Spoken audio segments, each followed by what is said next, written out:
So former Vice President Joe Biden sent a letter this week to media executives demanding that President Trump's personal attorney, Rudy Giuliani, be blacklisted from TV networks because Biden doesn't like what Giuliani is saying.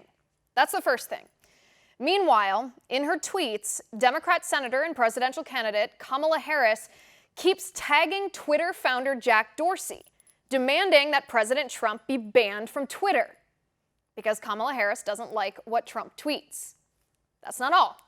In New York City, liberal politicians passed a new law that threatens to fine private citizens $250,000 if they say illegal alien in a way that the New York City politicians believe is derogatory. If you call Immigration and Customs Enforcement, likewise, you can be fined $250,000 because the New York City government says that is discriminatory. At the same time, the radical left-wing group Antifa continues to deploy violent mobs to try to stop classical liberal Dave Rubin from speaking on college campuses, causing campuses to jack up the security fees they charge Rubin in hopes that Rubin won't be able to afford the cost and will cancel his speeches, because Antifa doesn't like that Rubin challenges political correctness in his speeches.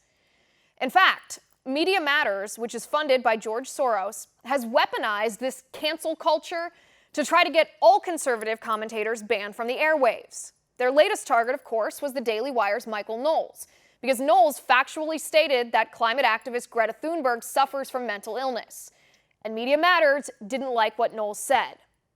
In Ohio, a teacher didn't like what a 6th grade boy said either about biology.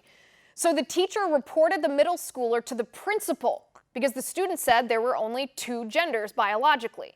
And the principal threatened the kid with suspension because the school administrators didn't like what he said. It's not just the U.S. either. In the UK, a Christian doctor was fired from his job after he'd worked there for 26 years because he declined to call a 6-foot bearded man madam in accordance with his Christian beliefs. Do you see the pattern? If you do not adhere to the radical leftist ideology, Democrats will silence you. The Democrats claim to be about tolerance, but they're not. The Democrats claim to want everybody to live your truth, but they don't. If you don't adhere to the Democrats' political agenda, they will use everything in their power, from cancel culture to political correctness, from employers to the government to violent mobs threatening people's safety, to shut you up. That is the truth about the Democrat Party. And that's my final point.